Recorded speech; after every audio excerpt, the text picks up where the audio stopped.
This is the story of Dead Air, the last broadcast of WZRD 89.9. The year was 2008, and the place was Washington, D.C.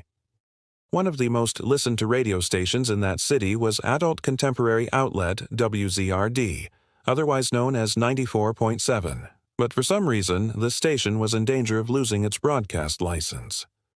Back in 2005, the FCC had fined WZRD $2,500 after one of its DJs gave listeners instructions on how to make Molotov cocktails. And now, in 2008, it looked like WZRD might be shut down for good because its parent company had violated FCC rules by not properly separating its urban adult contemporary station, 93.9 WKYS, from WZRD.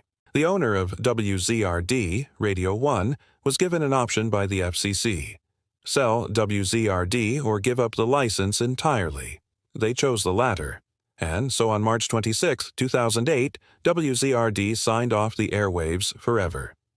Now, with only seconds left until the station went dark, one of its DJs, DJ Cool, decided to play a prank on the engineers who were there to shut down the transmitter. He pretended that he had gotten word that the FCC had changed their mind and that the station would be staying on the air. So he started playing music at full volume and kept talking about how happy he was that WZRD was staying in business.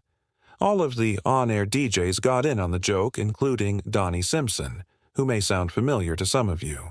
He was, after all, the voice of WZRD for nearly 3 decades. After realizing what was happening, the FCC shut the station down anyways, even though the transmitter was still broadcasting clearly. But here's where things get weird. In the following days, rumors began spreading around Washington, D.C. that the government had actually silenced WZRD because of its controversial talk show host, I-Man. This conspiracy theory claimed that I-Man had been taken off the air because he had talked about a supposed cover-up of UFO evidence by the government. Well, that's what some people said. What I-Man actually talked about was whether or not the government covered up evidence of UFOs, putting two very different things. Even though WZRD was no longer broadcasting, some people reported that they could still pick up its signal late at night when the station was supposed to be off the air. Some said that the station played nothing but the national anthem over and over again, while others said that they heard voices saying, "Don't trust him." There were even reports that whenever certain radio-controlled toys were plugged in, they would tune into the now-defunct station and hear these same messages.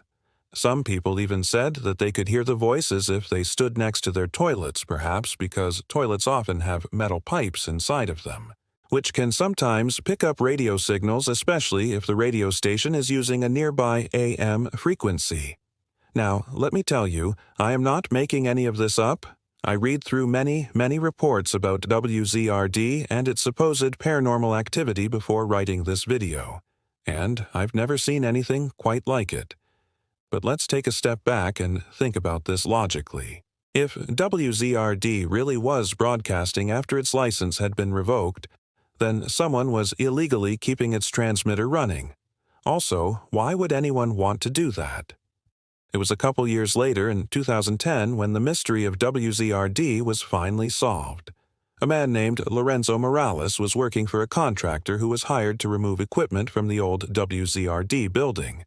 While doing so, Morales discovered a hidden room containing hundreds of audio tapes.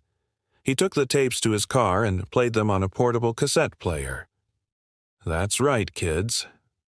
Back in the day, we used these things called cassette tapes, which were sort of like CDs, but much more fragile. Anyways, on the tapes, Morales heard recordings of programs that aired on WZRD, including shows hosted by I-Man. He then realized that these tapes had been recorded during the time that WZRD was supposedly broadcasting messages after its shutdown.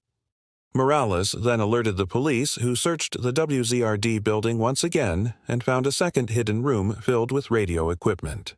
They arrested a man named Alvin C. Williams, who turned out to be the brother of Donnie Simpson, the former WZRD DJ mentioned earlier. Williams was charged with unauthorized use of a radio frequency, which, yes, is a federal offense.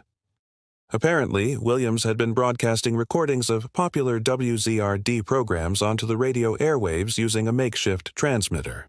He was also running a website that claimed WZRD was broadcasting at 101.9 FM. That website also contained links to donation pages where people could send money to support the station. Williams told the police that he had done all of this to keep the memory of WZRD alive. As for why he specifically chose to broadcast the talk show host I-Man, Williams said that he thought I-Man's messages about the government possibly covering up evidence of extraterrestrials was important for people to hear. Williams was sentenced to 4 months in prison, followed by 3 years of probation. He was ordered to pay $50,000 in fines. Williams didn't end up serving any time in prison because he was already 70 years old at the time of his arrest and had serious health problems. He died in February 2013 at the age of 74. As for I-Man, I couldn't find any information about him online other than what I had already mentioned, so I don't know what he's up to these days if he's even still alive. Either way, I hope that you enjoyed learning about the bizarre story of dead air, the last broadcast of WZRD.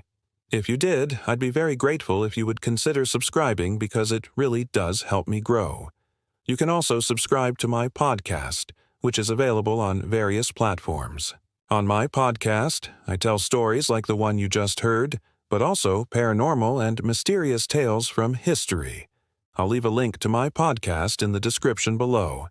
Anyways, I'm your host, and until next time, stay informed, most importantly, stay free.